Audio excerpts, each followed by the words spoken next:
Please join me in welcoming Dr. Wendy Silverman. Hey, thank you. Before I begin, do you all see me and hear me? Yes, we do. Okay, perfect. I'm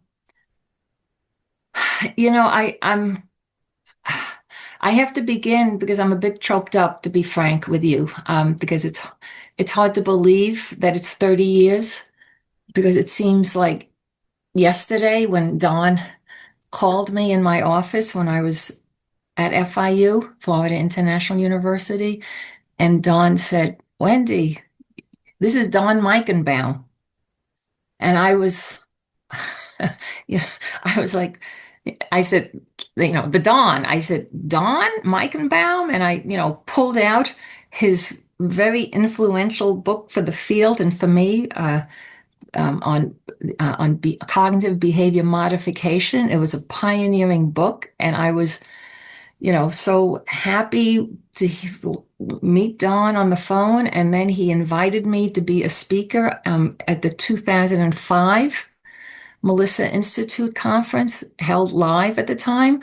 When you could actually see me and I could see you, and that's where I had the honor and the pleasure of meeting you at Tioni, but as importantly, Michael and Lynn.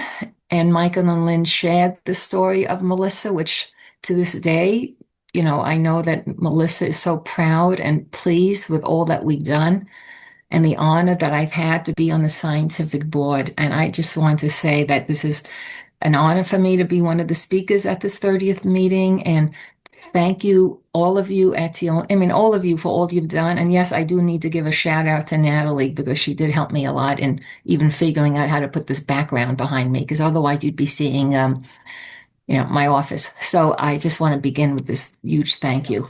Actually, let me begin with my disclosures. These are my disclosures. I will be speaking about my interview schedule really briefly, so I do get royalties for that. And this is what I'll be speaking about. First things first, because before we can talk about treatment or anything relating to prevention and treatment, we need to first, especially as parents, we need to know how to identify what is clinical anxiety and some ideas about assessment. So that's first things first. Second thing second is to speak about very briefly about the most evidence-based treatment, which is cognitive behavior therapy, which I'll often just say CBT. Then we'll move very quickly, because there's incredibly small amount of work on parent involvement in prevention of anxiety problems in children. Then I'll speak about parent involvement in treatment, and I'll speak about something that you'll understand more what I mean soon when I talk about transfer of control. Then I do have, this is largely, I'm not emphasizing so much the research, but I do want to give a very, very, very quick summary of why we're involving parents in CBT and comparing CBT with CBT plus parents. And then I hope to provide some more specific ideas about how we target parent behaviors, and then speak about next steps. The first thing to keep in mind is anxiety is good. Anxiety is fine. It keeps us safe. It was the anxiety that made me get up at probably too early this morning to make sure I had my slides okay, and for Natalie to get on the show with me a little bit before, because I wanted to make sure I was going to succeed. So that was adaptive. That's what made this presentation, hopefully go okay, because I had a little bit of anxiety about it. And whenever you're doing something new, this is not, if say you're a child, you're starting school, it's new, it's unexpected. This is all typical anxiety, and typically it can be handled by oneself or with little minimal reassurance. So we're not talking about that kind of anxiety. And it's also important as a parent to understand that over the course of a child's life, from infancy through adolescence, there will be different types of there'll be different types of fears and anxiety that are totally developmentally appropriate. So we're not speaking about that. But I have spent, indeed, it is 4 decades now on studying when anxiety is not okay, when it starts to be a problem. And this is when it is causing tremendous suffering. And it does cause tremendous suffering, those of you who suffer from anxiety, and it interferes with a child's functioning. That is when it becomes a problem. of something that might require attention and something that parents need to be, um, you know, thinking about. Now, it's one thing to say is when it's causing suffering and impairment. The next question is, well, what are we speaking about? And, one does not need to be an expert, a mental health expert, to know that there are certain things that we hope our children will move forward in developmentally, and they won't regress or they won't stagnate. And, particularly with the family. And we're going to spend much of the time speaking about parents and accommodation and how families may completely change their lives and routine because of their child's anxiety. Um, and needless to say, parents, partners can have a lot of disagreement about how they manage their child's anxiety, leading to marital conflict. And parents are not, we like to see our children happy, so it can lead to a great deal of distress. And we also like to think that our kids are going to have friends and interact and be invited, and they won't have this kind of difficulty with their peers. But when we start seeing that, that's another area of impairment. And then the child is not going to say to you, Mom, take me to an anxiety specialty clinic, but you might notice a lot of headaches, a lot of stomach aches, just crying more often, just acting and feeling nervous, asking for a lot of reassurance. These are all ways that the anxiety can cause personal distress in a child. Now, because I've been running an anxiety disorders clinic, since Albany and then FIU and now Yale, and most of the referrals, many times they're coming from the school, and then the school personnel are sharing some concerns of the parents, and of course sometimes the parents notice it themselves. So I put up here what are the main ways that we might observe anxiety impairing anxiety in the school. And we've done trainings for school nurses because you'll be surprised how many visits many kids take to the school nurse. And many of these kids are suffering from different types of anxiety. The kids who are calling their parents a lot, the ones who are asking to go home early, the little ones who are like clinging, the ones who won't speak up in class and are really upset when called on in class. We've seen children who literally run out of the classroom, run out of the school, with the chance that they can get hit by a car. And so I guess, you could see, I'm not going to go all over all of these, but it is something that we observe quite readily in the school setting. And as I said, it's important that school personnel be aware and share this information with parents. And so if necessary, some attention could be paid. Now, in terms of how we assess impairment, people think it was kind of cute that I came up with fish, but it is fish. It's the frequency. Like, does it happen once a year? Like, okay, obviously not a problem, but is it happening every day? And is it happening several times a day? And, clearly there's a correlation between the frequency and the impairment, clearly. Clearly, there's also a correlation with the intensity and severity. It's one thing. Remember, I said if minimal reassurance is needed, then that's fine. But if reassurance is only making things worse, and the child is crying and tantruming and constantly asking, "Are you going to come and pick me up? Are you going to pick me up?" And they're crying if they don't get the answer. That's intensity and severity. And then the duration. Again, when people would call us and they say, "Oh, my child had trouble sleeping last night by themselves," and that's the first time, the duration is one night. But clearly, the more it goes on, in our field, we consider 6 months as a clinical disorder. Although personally, I think if you're speaking about a young child, 6 months is a long time to wait. So, I'm more inclined to think about a couple of months if the frequency and the intensity is high. And when we work, and I recommend this, for, I know many of you are parents, but I know many of you are mental health professionals and, but people who work in schools, and and this is the feelings thermometer that we've been using for decades. And it's a really nice way of gauging, the things I just talked about in terms of the intensity and the severity. I say to a child, I can't, I don't have an X-ray in your head, and I can't stick the thermometer in your mouth, but here's a thermometer, and I, lay it out for them. We actually have a real thermometer that the child can manipulate, so it actually can be quite fun for the child to use the thermometer. Another point that's important to make is that these are the most prevalent problems. This slide, even though this is from 1999, in fact, the prevalence, unfortunately, has gotten even higher since COVID. And it's more prevalent than the behavior problems, the mood problems, the substance problems. The lifetime prevalence, meaning across the population, 28% of the population at some point will have an anxiety disorder in their life. Yeah, think about that. And also, what this figure is showing is it has the earliest age of onset. The median age is 6 to 11. If you speak, those of you who, adults who have anxiety, if you ask them, well, how long you've been having this, it's more common than not that they'll say, oh, I don't remember when I haven't been this way, ever since I was little. Let me tell you about the time I stayed out of school for 2 years. So, this earliest age of onset, is something is a main reason why when people ask me, why did you get into this? I'm a clinical child psychologist. Why did you choose anxiety? It was mainly for these reasons, frankly, because it's an early age of onset.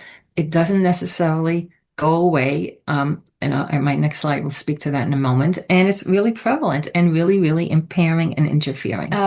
Many of you are familiar with the psychiatric classification system that's used in the field. And since 1980 till when we started with DSM-3, we've had different versions of it. Now we're at the DSM-5, and they're working on the next version, of course.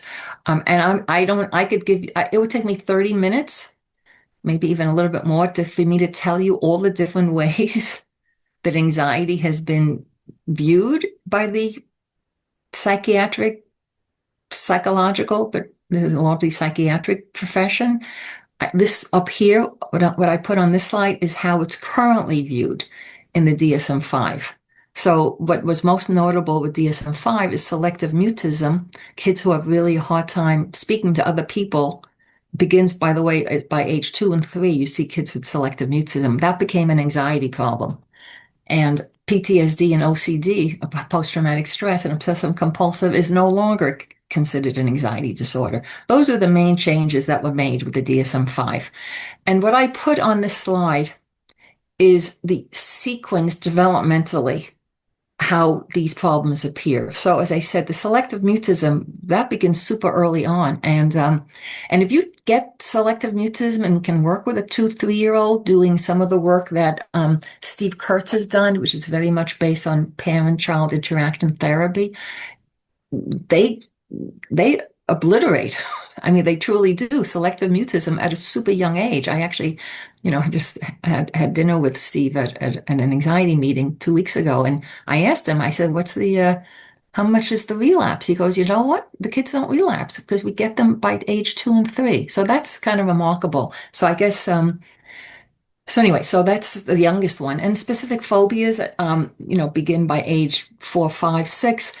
And I'm not, and I just, an important point is I am not going to have a slide of each and every one of these disorders because I don't have time, but also because I believe the titles of these problems are pretty self-explanatory. I mean, you could sort of figure out what separation anxiety is, social anxiety, generalized anxiety is the uncontrollable worry that just is really, really hard to stop and often leads to a lot of somatic problems as well, like the headaches and the stomach aches. And then as we get into the teen years, we get the panic disorder and the agoraphobia. So this is how we view this. And the reason why this is important is not because we're labeling and all that kind of stuff. It's because when we're doing treatment, which we'll talk about soon, you kind of need to know what to target because you're going to make a different treatment plan in terms of what the child will be facing their fears with if it's a social anxiety versus a specific phobia. So that's why it becomes important. This is the the $20 royalties I get. But I began this field when the DSM-3 just began. And I've developed all the different versions that fit the anxiety disorders that fit the different DSM. This is I didn't put up the DSM-5, but this is the DSM-4 version, which Anne Marie Albano, a friend and colleague at Columbia, is co-authors. And even if one is not a researcher, because the comorbidity is so high, it's not just anxiety, but these kids have depression, they have ADHD, they have OCD, they have a lot of things. Sometimes it is helpful to use a template like the ADIS, the Anxiety Disorders Interview Schedule is called the ADIS. Sometimes it is really helpful to use something like this. And this also is something that it has become, for anyone the researchers out there, it has become the gold standard across the globe. And this is an international consensus statement about reporting on treatment trials. And the statement was, use the ADIS if you're going to do a clinical trial. And these are the authors are from, places from the United Kingdom to Australia to Israel to Norway to Denmark. So, so that's, something I'm proud of, in that it makes me happy to know that the problems can be differentiated if done carefully with an interview. However, I'm well aware that interviews are not always possible, even though I do think you could use the ADIS as a template. And in fact, in 2022, relating to the COVID, this recommendation came up that kids ages 8 up, should be screened for anxiety. It was a great recommendation, I think. I mean, I'm biased, of course. I think it's a great recommendation. There was only one problem. They didn't give any idea of what measure one should use to screen. So we were kind of concerned about that. So with my team, the team we have at Yale, Becca and Yara and Ellie, these are all colleagues. Becca was actually a postdoc at the time, now a faculty member. And so we reviewed part 1, part 2, and we evaluated the youth and parent measures. The youth is part 1, the parent is part 2, and we reviewed the 8 main measures that exist. And where we came down on is, for those of you who want a screen, it's called a SCAD. It stands for Screen for Child Anxiety Related Disorders. It's 41 items. You don't need any training. It's super easy to score. It's factor analyzed along those DSM problems that I mentioned, specific, all those, separation, social, and it's free. You can download it. So, because oftentimes people are asking me, like, what of all the measures, there's so many measures, this is the one. And it has sort of also become kind of like the main measure in the clinical trials also, which is a good thing that people are using the same measures. The last thing I want to say, and then about identifying anxiety, what it looks like, the different types, assessing with the interview, assessing with the rating scales, is that, anxiety is not always like looking like anxiety. And I put up, when you've been around as long as I have, you kind of have a lot of publications. So, and I have lots of different people who are interested in different topics. And so I just put up a sample of some of the papers. And this is, Chris Kearney was one of my earliest graduate students. When he was at Albany. Now he's a distinguished professor, in fact, at University of Nevada. And, we did, and he's now a world expert on school absenteeism. Back then we called it school refusal behavior. I think now we're calling it chronic school absenteeism. These kids, this came from an anxiety clinic. Many of these kids have school refusal. The next one is bullying and anxiety in high-functioning adolescents with autism spectrum disorder. Yes, many kids with autism have anxiety, and they're bullied. The one on the other one, Yara, who was a postdoc at the time from Israel, a pilot avoidant restrictive food intake disorder, and the treatment that I'm going to speak about later, part of the treatment, we found that we could treat this with an anxiety-based treatment. Down below, the same as functional somatic symptoms. Many of these kids have anxiety, and again, we found that the same parent-based approach can work with these kids who are suffering from headaches and stomach aches and over fatigue, but no organic basis. So we found anxiety-based treatment helps with these kids. Irritability. Wow, irritability, a big, big problem. It's sort of it cuts across anxiety and depression and oppositional problems. And the main people in the field who studied this are people at NIMH, Melissa Brotman and Danny Pine, and we studied this and we found that there was a kids with anxiety, many of them have this subtype of irritability. And then the last one is the bullying, anxious bullies. We think of kids with anxiety being bullied. Well, you know what? We also did a study to find that they themselves are bullies as well. So this is mainly to show the many faces. Anxiety does not just come in, in a package that you can unwrap and you can see what it looks like. Okay, now in terms of treatment, this is the most widely used treatment. Cognitive behavior therapy. I like this cartoon because it really shows beautifully what CBT is. Exposure. Touch the ball, touch the ball. So this guy's exposing, he's touching the ball. Cognitive restructuring. That's touch the ball. The ball is our friend. It's restructuring, modeling. So all these other scared kids are seeing this Bill who's modeling touching behavior of the ball. And then that's very good, very good. So it's giving feelings of mastery or self-efficacy. So that's CBT, okay? And it is the most widely used approach. Phil Kendall in 94, which is not a long time ago when you think about it. I mean, it might seem a long time, but in the history, it was the first clinical trial. And we did the first group treatment of CBT. And basically we found, and if you look at the latest review in 2018, basically we're finding that these are better than CBT, whether you do it in individually or group, it works just as well. I mean, it works. It definitely is better than doing nothing. And the response rate you could see is, they said about 60 and, typically it's in the 50s to the 60s. The durability is so-and-so, and it varies. So what I just said, is that good? Well, it depends if you're an optimist or a pessimist, but clearly it's not a full glass, right? Clearly it's either half full or it's half empty, depending how one looks at it.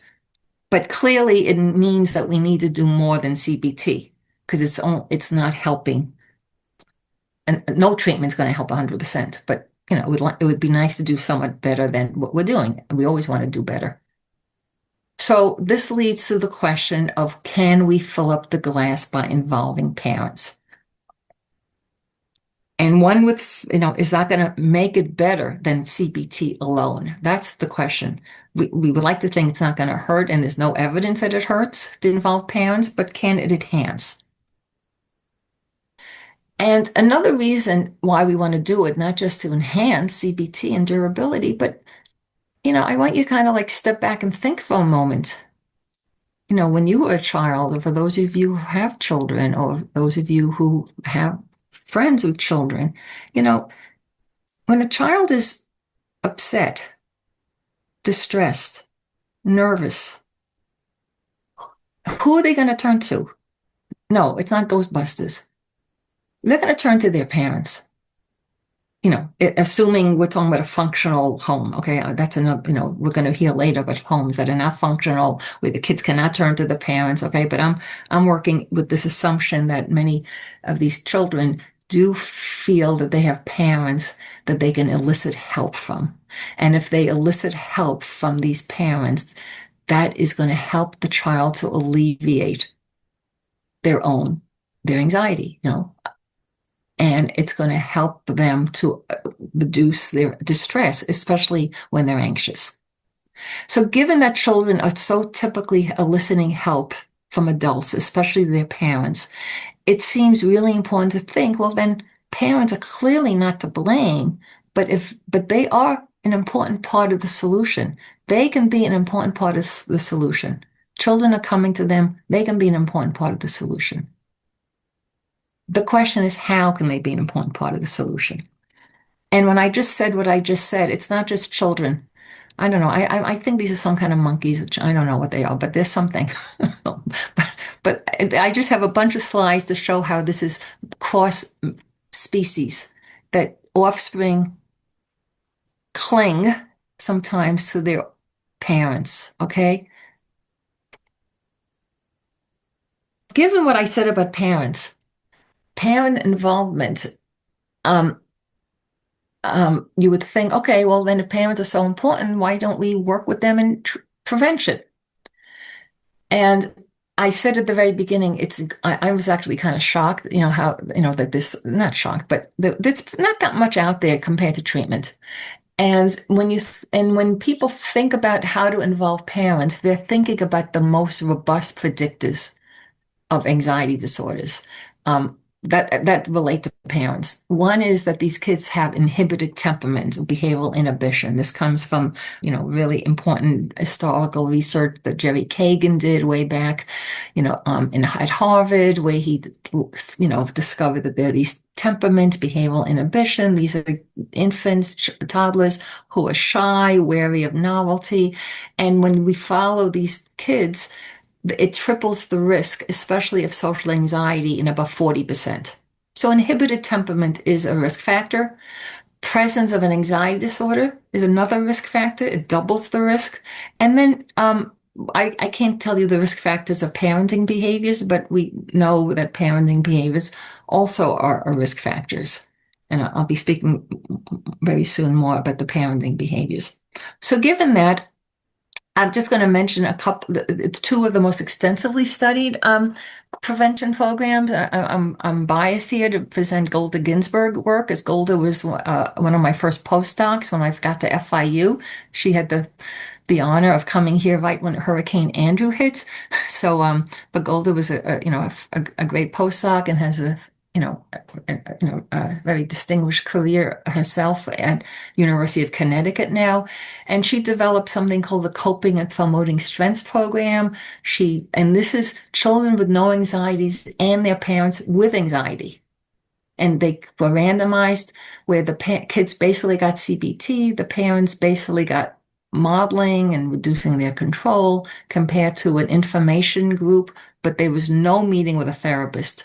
So anyway, I mean, that's, a bit of something, but, in terms of that being, that could have some influence. But the findings were 2015, the program reduced the 1-year incidence by 30%. But the news here is that 6 years later, there was no group differences with regard to symptoms or disorders. So that's parents with anxiety disorders. The other risk factor is behaviorally inhibited children, and this is Ron Rapay's work. In Australia, he developed the Cool Little Kids program, working only with the parents and working to reduce some of the parenting behavior. The initial findings were good compared to usual care, but 6 years later, again, no significant differences on anxiety disorders. And there were no differences on the parenting practices, even though that was the main intervention. So the bottom line with parents is, and this is by no means comprehensive, but the work is pretty scant. There are a few studies, longer term outcomes are uncertain, and it's also uncertain if it impacts the parenting behaviors. Even more concerning when they've tried putting some of these out into the community settings rather than the university settings where these were done. It's really difficult to get results, really hard to engage parents, really hard to keep them in the treatment. So, maybe we need to, if we're going to do this kind of work, we need to consider other strategies and consider booster sessions, other ways to improve durability with other augmentation strategies. And this is a spoiler because I'm kind of really getting all over into digitalized interventions, and I think maybe that's going to be a way to move forward in the future. In fact, it is going to be the way. Okay, so now I want to speak about treatment where there's been a ton of work, a ton.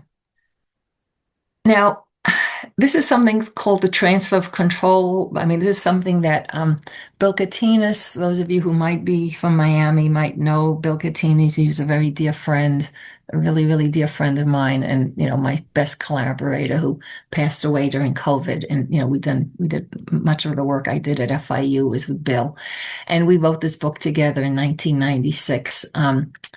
And in that book, and it was a book for clinicians, and in that book, we talked about something. We called it then the transfer of control. But, you could call it transfer of information, transfer of knowledge, transfer of support. You can call it different things. I mean, it is 1994. But we thought about that, when you're working with kids with anxiety, somebody has some knowledge based on the evidence that they learn, whether they develop it themselves, they go to school, they get trainings, they have some knowledge that can be transferred to help the people who are going to benefit from it. I mean, even now, what we're doing, the Melissa Institute's conferences is a transfer of knowledge and information, right? And so we talked about this, and we talked about the one way, and this was the most common way back in 1994.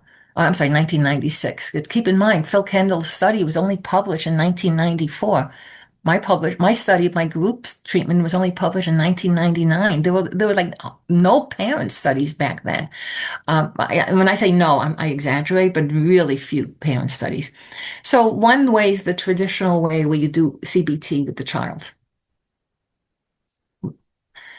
The second way is parent-based, and the solid line means you work directly with the parent, but you don't work the dash lines means it's indirect. So parent-based means parent only, just working with the parent. Don't involve the children.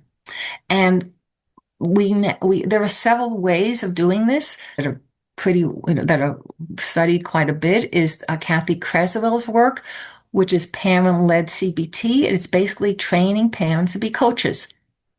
And they're coached by a therapist. Okay, now you're going to do a hierarchy. So they're basically the therapist. It's the parent, it's the coach. The parent is leading the way. No child involvement. No face to, no, yeah.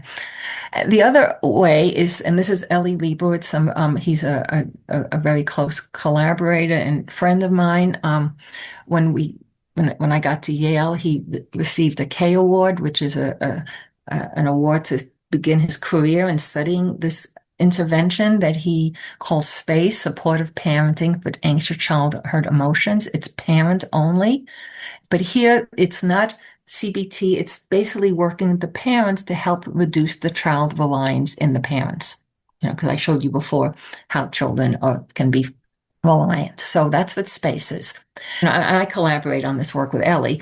But what I was doing before all of this was CBT plus parents. So you could see the therapist can be a combination of SPACE. I didn't call it SPACE, but training the parents to be less reliant, also training the parents in some CBT skills, and doing CBT with the child. So the point is, there are many ways to do evidence-based approaches. You can work only with the kid, you could do parent only, and you can try CBT plus parents. Now, those of you out there might say, well, what's the evidence? Okay, well, I already told you the evidence of CBT. It's about 60% and 50 to 60% improvement. I'm going to speak now of the studies and what the work shows, but this is a really important point. In 2003, with one of my graduate students at the time, now a professor at Arizona State, if you look, this was a table. It's kind of small, but I think you could see the percentage of Hispanic Latino youth in clinical anxiety trials. And I think you could see none. And we were at FIU at the time, and you could see two of my studies, and my colleagues, 99, we had 37%, 46%. That was pretty huge. That was 2003. In 2021, there was another review that came out, and I put in bold, most studies reported less than 10% ethno-racial minority groups, with the exception of one study, and at this time they were citing my 2009 study, with 61%. So I do want to, make that point, because it is important to say that, we need to do, considerably more in extending our interventions with other groups and the work I'm speaking about. I do think it applies, because the theories, I think, are ubiquitous, frankly. But it still would be nice to have more research on this. Okay, so now back to where I was going with this is, okay, so what works? So we did a um, CBT versus parent-based only. This was his K award. The career K award is a career award from NIMH, and we basically found CBT. It's called. We said it's a non-inferiority trial, and so we basically found that it was not inferior. It was, and it's and statistically, you can call it statistically equivalent. So that was good because it means that, okay, you can work only with parents, especially if you have a resistant child who doesn't want to do CBT, and it's not inferior. And there was a recent meta-analysis that compared not space, but all the different parent-based programs, which aren't that many, but Kathy's work and Ellie's work and some of the others, and they found the same thing, but both are similarly beneficial. Now, me personally, I'm particularly interested though in whether or not we can enhance outcomes. And the consistent pattern historic for a while is that there have been no enhancement. And I did two of these studies myself, the 2009, 2019, where we compared individual CBT and CBT, and then we did a compared CBT plus parents with group, and the ends were good. So we had, the power was fine, but we didn't find statistical differences. I was happy though. I mean, at least kids are getting better. They're not getting worse. So, this was good. It supports like, okay, you could also do space. It's the same as, you get similar results. So it's good. But I actually didn't really believe it because I think there's got to be something that we need to be doing with parents. And and not just that I didn't believe it, but a 2021 meta-analysis came to the same conclusion. CBT plus parents did not confer advantage. And not to give myself a little commercial, but yeah, I guess they did because they did point out that of all the studies, we were the only ones that also even measured if the parent behaviors changed.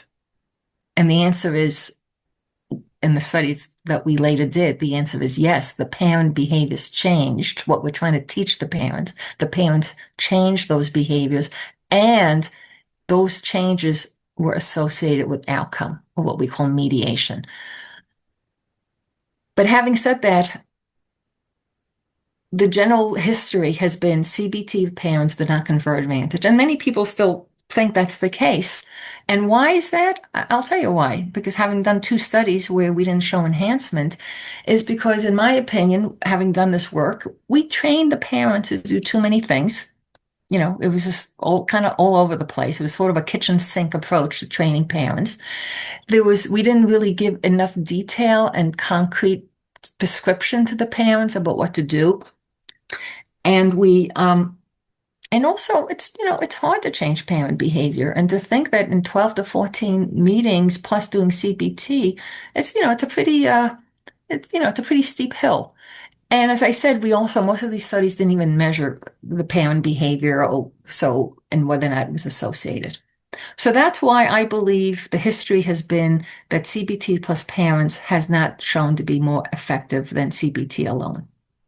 However, I put in bold what now I do think we have shown to be what is kind of like the key ingredients to enhance CBT. Reduce psych control or behavioral control of the parents, and reduce negative reinforcement. That means don't let the child avoid. Don't let them stay away from school. Don't let them, and I'm going to speak more about that, and don't accommodate. I'm going to have much of the rest of my presentation explaining this a little bit more clinically, so you know more what I mean clinically and as a parent. But I do want to just say that we did we call it dismantling study, but basically we compared individual CBT and we had parents learning reinforcement skills, basically like, don't let your child avoid, don't let your child avoid, what we call negative reinforcement. Don't let your child avoid, don't accommodate. That's what that was. And the other, the CBT plus relationships, where we focused on being more accepting, more supportive, less controlling. And what you can see, the red and the blue are the interventions where we targeted, the red where we targeted the reinforcement, the blue where we targeted the control, And the kids had less anxiety compared to the individual. So this is kind of a big deal, in my opinion, because it is the first trial to show enhancement. We also showed this with the diagnostic recovery rates. The individual CBT kids also were like in the 60s. I think it was like 64, 65%. But in these, in the parent plus CBT, the recovery rates were in the 80s. So I'm happy about this, and at the end, I'm going to tell you how we're moving forward with this. But now I want to give a little bit more tips about clinically as a parent or as a clinician how we actually do this. One is, okay, this child looks says, oh, this is great. This is great. Like, why is it great? Well, look, I'll have to wake up crying in the middle of the night more often, right? I mean, a really happy kid there. Okay. This is a beautiful example of negative reinforcement and also of accommodation. Bill Katinas and I, in 1996, we called this the protection trap. Okay. This is a long time ago. We talked about this. And it's a cycle. The child is crying, Mommy, Mommy, Daddy, I don't want to sleep here by myself. And they get into the kid's bed. And the parent says, okay, you can sleep in the bed with us. I mean, they don't say it, but they let the child sleep in the bed. The child is happy, right? Oh, I have to do this more often. This, in the short term, a lot of relief, right? The child is happy. The parents are happy. They get to sleep. Short-term relief, short-term relief. What happens the next night? Well, it happens again. And what happens again? The parent lets the child sleep in the bed again. And you can speak of so many child anxiety related behaviors, and that's the cycle. It's a protection trap. I love my child. I don't want to see my child upset. How can I do that to my child? Come on, Sally, come into the bed with us. The Sally's happy, Sally's relaxed. Mom gets and dad gets to sleep. So you can see how it's a trap, well-intentioned, totally well-intentioned. And we actually have a scale. It's called the accommodation scale. And parents do this by participating and modifying their own behaviors. So, these kids are often saying, Mommy, are you going to pick me up on time? Are you going to pick me up on time? Are you going to come home and pick me up? And they have to repeat this and answer it over and over. And the parents participate in it. Sleeping with the child is also participating. The checks and the routines is another example of participating. When I was in Miami, I remember a child who was terrified of passing the Miami airport. The parents drove 20 minutes out of their way not to pass the Miami airport. So the parents modified their own behaviors because of the child's anxiety. Many parents leave work early. Some parents who work in schools actually switch schools, to be in the same school as their child, because the child is so afraid to be in the school without the parents. So there's a lot of ways parents participate and modify. And this scale actually it's actually a really good scale in terms of its psychometrics. Um, um, and then when we worked with these kids in the study that I showed you, how did we do this? Well, you can, the child sleeps with us. Okay, walk the child back to the bed and don't let the child sleep in the bed. Yeah, I mean, I'm going to let you read this yourself. But it's basically just don't, if you want, for lack of a better word, don't give in, okay? And let the child, but it's up to the parents, right? It's so much up to the parents. It's really hard for the parents to do this stuff as much as it's hard for the children.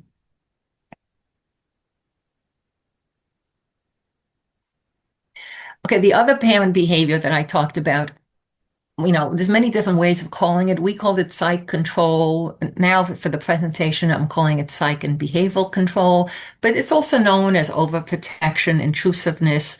This is kind of a cute cartoon, I guess. They act like they own me, so if a child feels this way, they're feeling the control of their parent.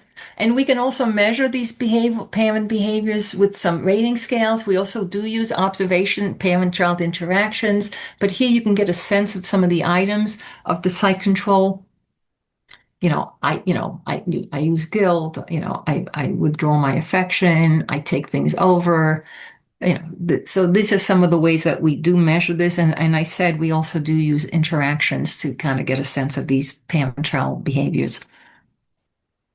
And then when we target in treatment, notice we don't just focus on anxiety, we also focus on other behaviors because it's kind of generalizes to other behaviors besides anxiety behaviors. So, the third one I think is an anxiety one, like stop acting like a baby. That's like, stop doing this. Your little sister can do this. So you can see on the right-hand side other ways of managing it. And just a little bit of a tangent, but but I thought I was kind of happy to see this not too long ago. There was a meta-analysis in the main journal in psychology, in the American Psychologist, and they studied autonomy, support, and psych control. And this was their conclusion. The extent to which interventions decrease parent psych control would offer a powerful remedy for mitigating children's symptoms of ill-being, such as depression and anxiety. So I was, this was kind of serendipitous that I saw this because we've been studying this construct for a while, and I was happy to see this meta-analysis to show that it's not just us, that if you really focus in on this parent behavior, it can be a very helpful way of helping children. And it also seems to have cross-cultural influences, not influences, but being seen in cross cultures. Okay, another really important point when working with parents to help their children, and this is whether you do parents plus CBT or parents only, is the support. I gave you I know you're worried about throwing up. I'm certain you can handle that worry. Empathy. I understand you feel scared, the validation, and I'm confident you'll be okay. I see you're nervous. Again, empathy, showing that you recognize, but I believe you have the power to get through. Discuss your own coping. Don't say, hey, I was never scared, this never bothered me. But you say, when I was little, I also had, problems sometimes going to birthday parties, but this is how I managed it. And then if the child is doing CBT along with this, which, if you want to enhance effects, I would recommend many times, is to remind them, hey, remember what you're learning from Sue, your therapist, Dr. Silverman, use the tools that Dr. Silverman is teaching you. Practice those skills. Face your fears. So that's another way of showing support. I've put on some other things, and I'm not making these up, but these are all things that we tell parents, and things that that we have found useful. I see you're nervous about taking the school bus, but I believe you have the power to get through. Here's the coping. I also used to hate giving talk. Remember, everyone gets nervous. Okay. All right. These are all helpful reactions. And again, I'm not making this up. These are things that we have heard parents say, and we've counterbalanced it with the helpful reactions. So these are unhelpful. You can stay home today. Why is that unhelpful? Because it's encouraging avoidance, right? If you should laugh right back. If someone laughs, just laugh right back at them. Well, yeah, I don't think so. The guilt. Your brother had never trouble with this. Don't guilt and like talk about anxiety. Don't you want to get to FIU? This is not a big deal. Okay, the invalidation there, and you'll need to grow up. Okay, again, the invalidation. Let's find out if you can do a written report instead of an oral report. Again, that's the avoidance and the accommodation, and just eat as fast as you can and try to leave the cafeteria ASAP. Okay, again, encouraging the avoidance. Again, well-intentioned, the protection trap. It's we love our kids. We want to help them. But in the short term, sure. But in the long term, it's maintaining that anxiety. And then this is actually from Ellie's space program.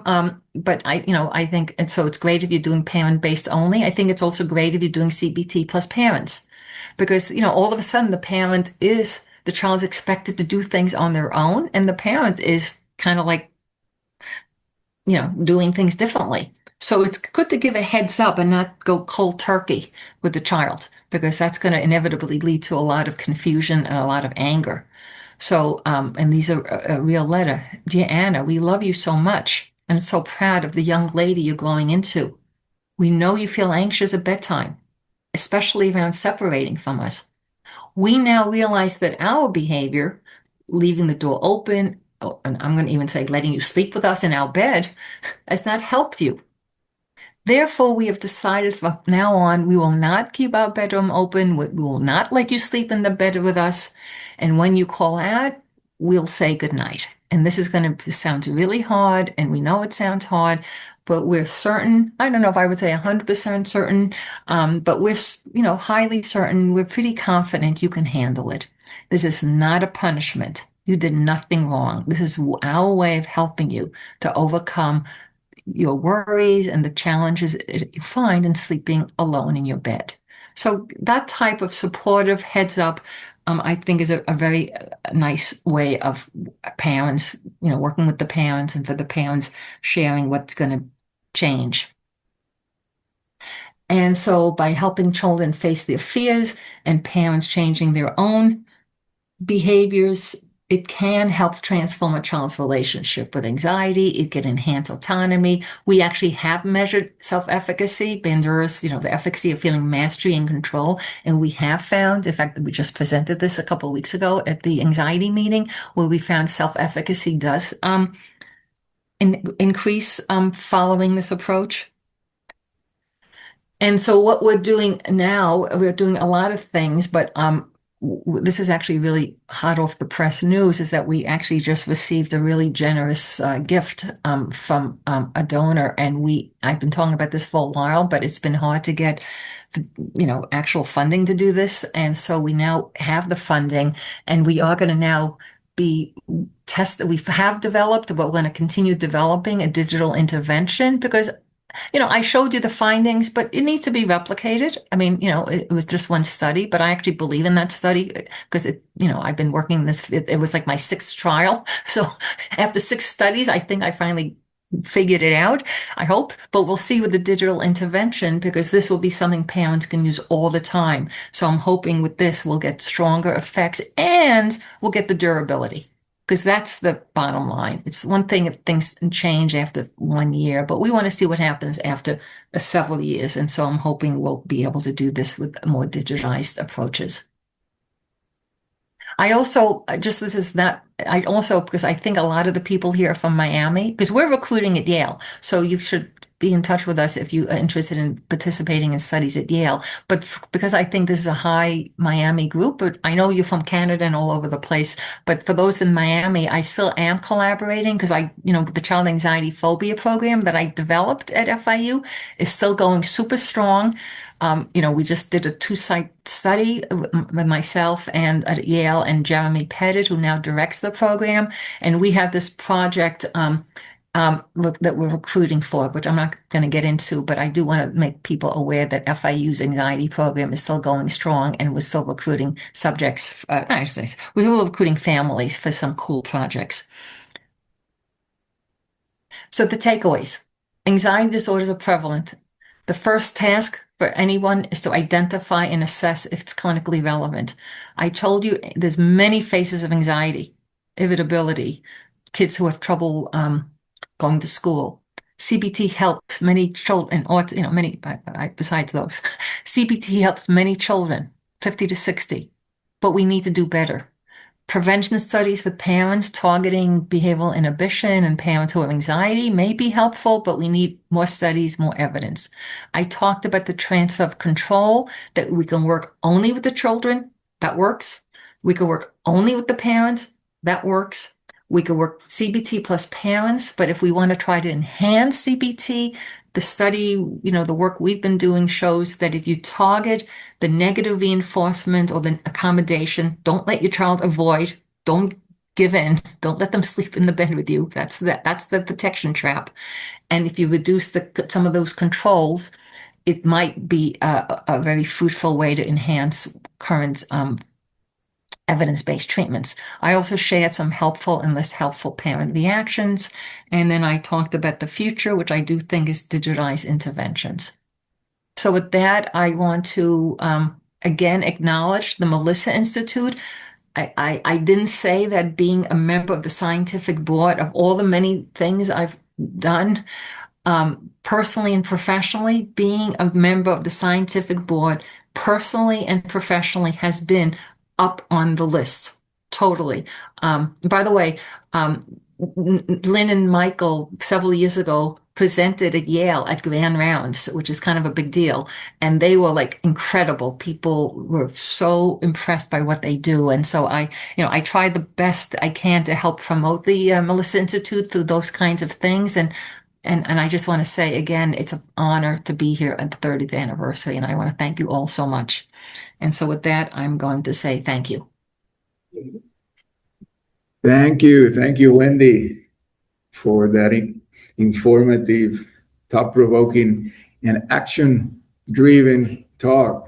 Really, really appreciate all the insight that you shared with us, the enormous amount of work that you've done, the great contributions that you've done for parents and for the field over the years. And it is our pleasure to have you as a member of the scientific board for all these years. Thank you for reminding me that I was younger too at one point, and that we met in 2005. That's a long time ago, and I'm glad to see us still connected. I still remember when we first met, Etione. Okay, I hope it was a good Well, experience. Of course it was good with everybody. All right. Should I stop sharing my screen now? No, please. You can leave that baby there if you want it. That's okay. We're now transition to our first panel discussion, and joining me in moderating this discussion is Dr. Deborah Pepler, Distinguished Research Professor of Psychology at York University, co-founder of PrefNet, and founding member of our scientific board. We're also joining us as special guests are Dr. Lina Ogumeri, Senior Fellow at the Sonor Foundation, and Gretel Suarez, Research and Clinical Director of the Children's Trust.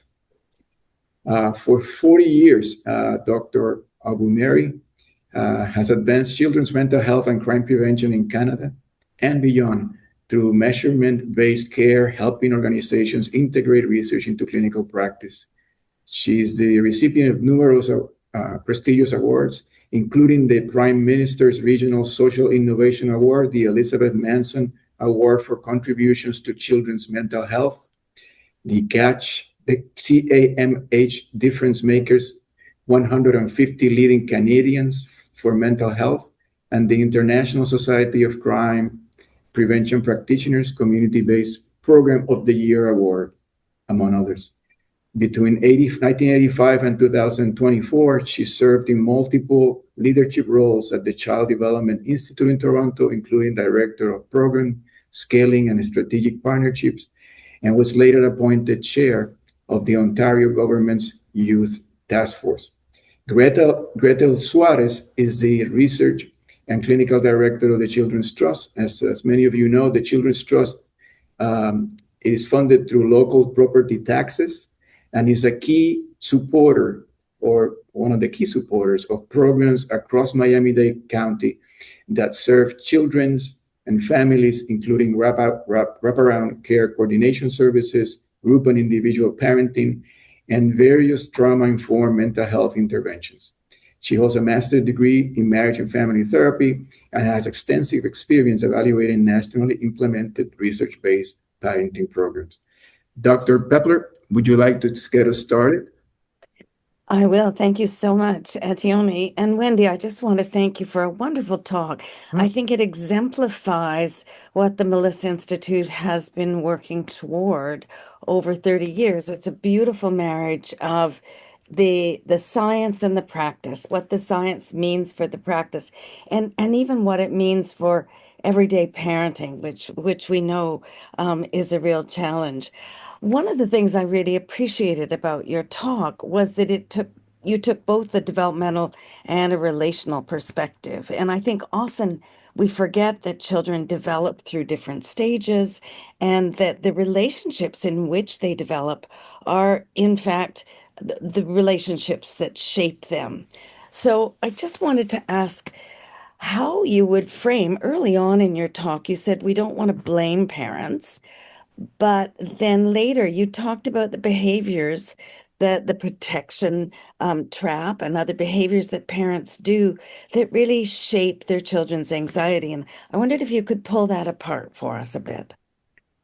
Well, I mean, I did say we don't want to blame parents, and I also said we are going to, in a functioning family. Okay, I'm not, we do go to the parents, and so the parents are being pulled in, and they don't really have much of a choice. And I think and I showed the mammals because that's the instinct. Like, and like, and so, and having worked with so many parents, they don't, they're not, the intention is good. I mean, so I mean, it's not malintent.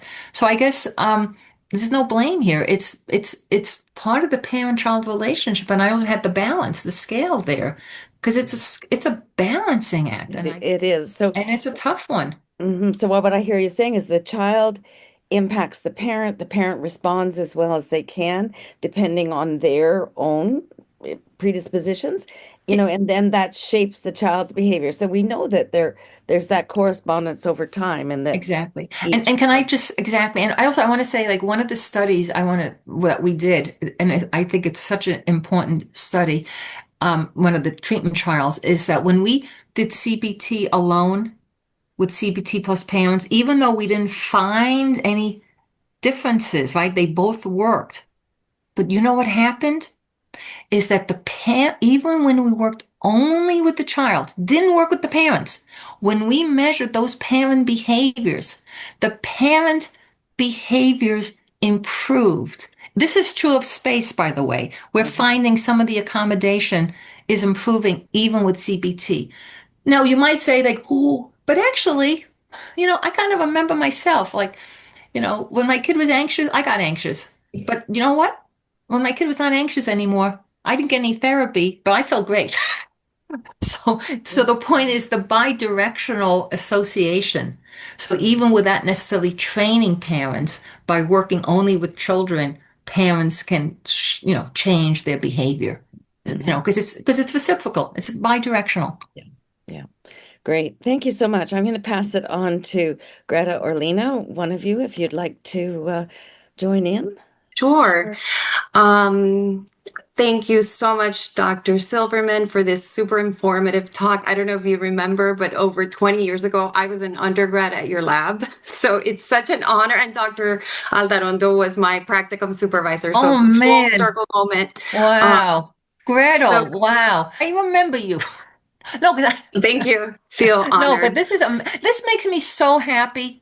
It's like, kind of being a parent, to see your students go on and be the director of research and evaluation of the Children's Trust. Greta will stay in touch with me. Really? Yes, for sure. And that's why this was so informative. My wheels were turning, thinking about all our different investments, even some that I wasn't really making the connection, like our school-based health investments, and thinking about school avoidance. But really was hoping you could expand a little bit more on your digital intervention. I know we often think of digital devices as causing more anxiety, especially with social media. But I know this intervention is intended to actually be of aid to, I'm assuming, the parents and maybe also the children. If you could elaborate a little bit more on that. So thank you for asking. And I said I'm really excited because I've been talking about this project for a long time. But with all the challenges at NIMH, it's been in the old days, this would have been funded like that. But in the new days, and in fact, that's what led to a donor, because she was frustrated with what she was seeing happening with the cuts. So it's kind of remarkable. I actually can share a story because it just got a lot of press release yesterday at Yale about this gift. So it might be help. I don't know. So, but anyway, but what I wanted to say was that it's for parents only. The idea is that we're gonna the site control, the protection trap and the control, it's only focusing on that in really explicit ways. And it's going to be used on the, you can use it on your computer, on your iPad, on your iPhone. And it's going to be compared with, it's going to be used in conjunction with CBT versus CBT alone. So that's what it is. And I'm very excited about this. And thank you, Gretel. It's amazing. I can't believe it's amazing. Fantastic. Yes. Lena? Hi, everyone. It's such an honor. And I just want to echo exactly what you said, Dr. Silverman, at the very beginning. First, I just want to thank really the Atman family for everything they've done. And of course, Tony, and especially Dawn and Mike and Baum. And of course, my mentor, Dr. Deborah Pepler, Deb, who brought me into this field more than 40 years ago. But, my experience was the same thing. When Dawn called me, I said, are you the Mike and Bob? So I did the exact same thing with that. So I loved your presentation. It Thank you was so much. so easy to listen to. Thank you. And I can't tell you how much I appreciate it. And I have to also say, I did get anxious. As you spoke, I did get anxious as a mother and a grandmother now. And I think it's so important that we understand what that means and acknowledge that.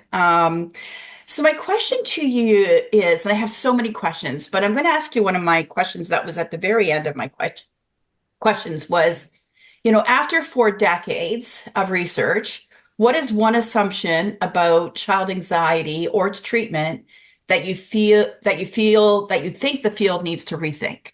Oh, So that's I can, I'm sorry, I can tell you that in a moment. good.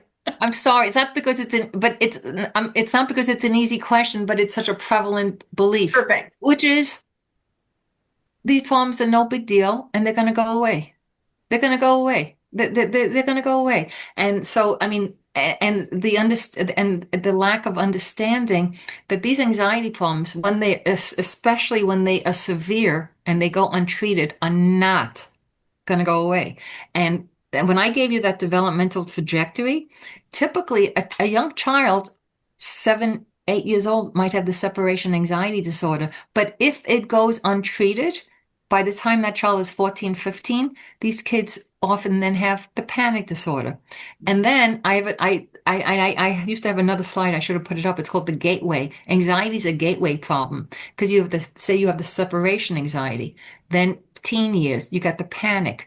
Then anxiety almost always precedes depression. And then you start having the depression kicking in. And then, of course, with depression, you have, the suicidality, which also is accompanying anxiety. You have the substance use. And so that's the main takeaway is, that's why I was happy with the screening recommendation because many people don't recognize it and they poo-poo it. And I saw that a lot in Miami, a lot. We would see kids who would be, maybe when Gretel was there. Gretel, you might remember the family, the 15-year-old child still sleeping in the same room and, not going to school for years and years. And it's, and the parents thinking it's going to go away. Oh, there's nothing to be done about it. And last but not least is the stigma. The stigma, and I think, and this is documented, the reason why a lot of the studies are not containing, other populations is that there's a lot more stigma involved with these kind of problems. And can I ask one more question? Sure. I'm sorry if I went on too much. Yeah. So just as a scientist practitioner, What's that? I'm a scientist practitioner and where science informs practice, practice informs science. I have a question about,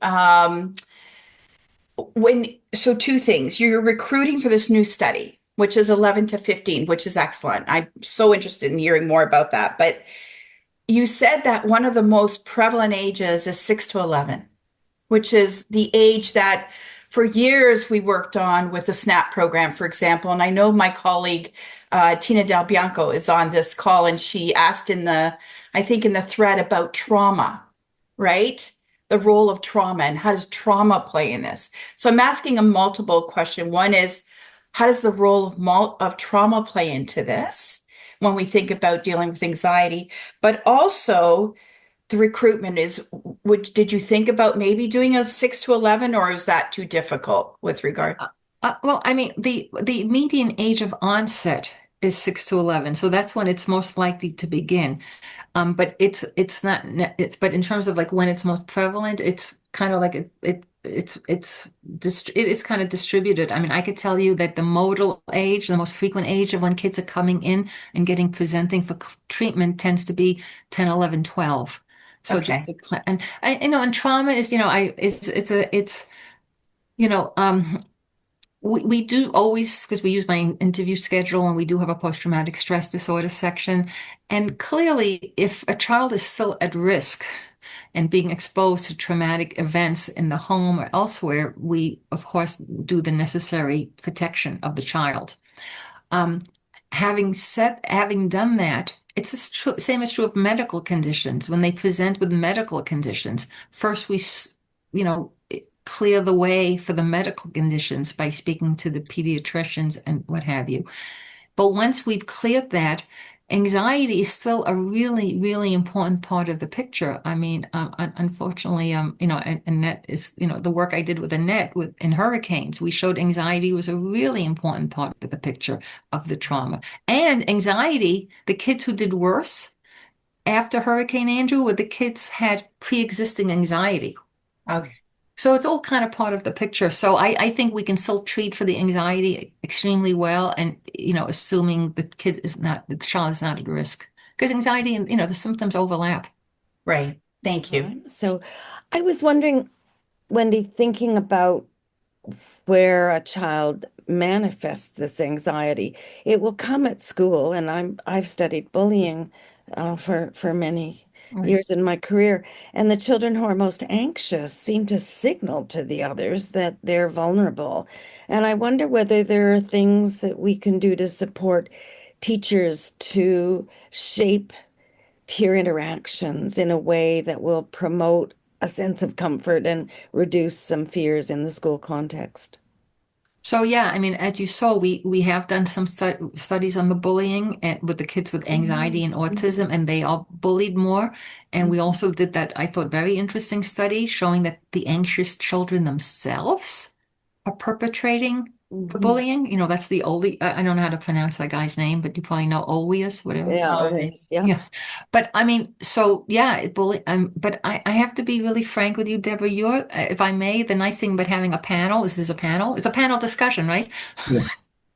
You're the expert here. I mean, you know, I'm not really in the schools like you are, you know, and so I would love to learn from you about what you think, because you're the expert more than I am, to be, if I may deflect. Yeah. I do think there are things that teachers can do to create safe and caring context in the classroom and ensure that, you know, the most vulnerable children in the classroom, whoever they are not at increased risk from peer interactions. But we've talked about that over the last 30 conferences. It's been such a rich exchange of ideas. And so I thank you for that. Yeah, but thank you for the question and highlighting the importance of the teachers in the schools and the problem of bullying. And, you know, and kudos to what everything the Melissa Institute has been doing in this area. It's been a really important part because of you, frankly, and your expertise. So I really appreciate what you've done with this. No, seriously. Wendy, I have another question. We fund about $25 million in parenting education and interventions, and they're all evidence-based. But one of the biggest challenges we have is with parent engagement, and particularly in these interventions where parents are faced with their own distress. What are some strategies that therapists can use to ensure that parents continue with treatment, and where we know there's also competing priorities and many demands beyond just the discomfort of getting through and committing to the therapy? Hello, Dawn. Do you want to jump in and we'll hold Gretel's question for a minute? First of all, I want to commend you with a fine presentation, and you show a great deal of clinical sensitivity in working with parents.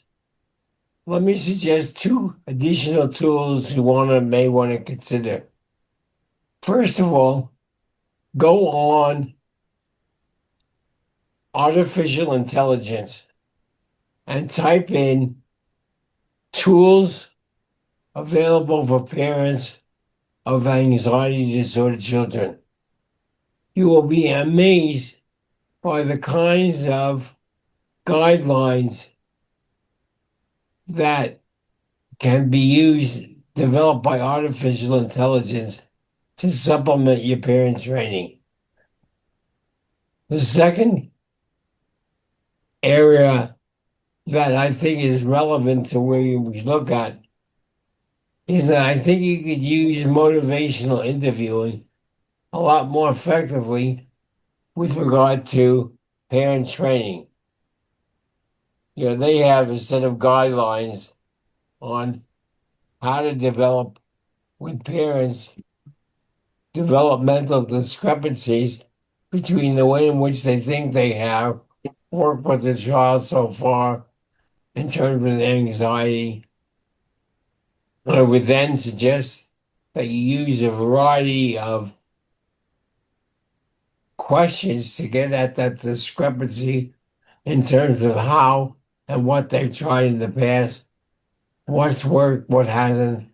So insofar as the parent can become collaborators in the development of a treatment program, this will be more effective in engaging them as part of your treatment team. I don't know if this is coming through in terms of the potential use of artificial intelligence and motivational interviewing, but Yeah, no, I think, phenomenal. no, Don, Yeah. thank you. I mean, I think, first of all, I appreciate you and I appreciate your comments. With the digital intervention, we are going to be, combing through AI and see what is there and kind of pulling out some of the things because, we agree with you. Like, what's the point of us if people are going to go just to AI these days? What's the point of conferences, right? So we still need, I think, people who can go comb through it and present the strongest evidence. And so we are planning to, incorporate that in our new intervention. The other thing I do have to say, I mean, it's just a point of interest, but today, May 1st, I'm going to be hearing from Yale because I actually applied for a small internal grant to try to make my interview AI generative. And I'm working on this with someone in Australia. So I'm also hoping to move our assessment and digital and our assessment approaches incorporating AI, so we don't need to have an interviewer using the method. So anyway, I hope that. But yeah, the motivation interviewing definitely, and you actually answered Gretel's question, really. How we can engage parents, and using the motivational interviewing approach is one really important way. But thank you, Don. And Don, I really do appreciate you so much. Really. Send me your parent interview. Okay. Okay. Okay? Enough So of I the can crap, Wendy. critique Just it. Yeah. Just put me to work, you know? okay. What do you want to do? You- Send me We're your hiring, parent by the way, interview. people out there, we are hiring postdocs. So anybody looking for a job, please contact me because we're hiring. But Don, well, yeah, you want to work with us? That'd be great. Yes, please send me your interview. My interview? Yeah, whatever you're going to do to talk to Well, parents. let me see if I get this money from Yale. Okay. I'll do it for free. Oh, Don, he's wonderful. Don, we're always really, you're amazing, Yeah. Lena, I think Gretel had a question first. Yeah. And it's funny, Gretel, because it was the same question I had, but I have another one. So you go with your question first. Yeah. No, I already asked. Yeah, I asked my question. I Okay. think, And I Don think it was answered it, answered. right, Gretel? I mean, like the motivational interviewing is a Yeah, really yeah. important way. But I do hope, like, we're going to be the digital thing. We've had actually good attendance. I think the challenge is more, but on the other hand, it's one thing to get good attendance and engagement when you're working with experts in the field, and whether it be at FIU, at Yale. And I think the challenge is trying to get better engagement, as I said, in the community settings. And I think that's really the challenge. I'm hoping that in our work that we're doing with the digital, we'll be figuring out how to engage the parents Maybe better. the flexibility too of being virtual, Exactly. right? They can do Yeah, it 24/7. the time. Yeah. That's why I believe in it. I suggest that you also look at the recent program that we developed for reading comprehension for parents, and that's going to be available to parents in libraries across all of Miami-Dade. I think that that's a terrific model, the way in which they develop it. And you may it'll be valuable if you go on the annual report of the 30 years and put in the QWR for that reading program at the beginning. Etienne, you could describe this in more detail. Yes, yes. It's called the Read More, Grow More program developed by Dr. Maria Carlo at USF. And it's a beautiful program where parents teach parents how to develop the literacy skills of their youth.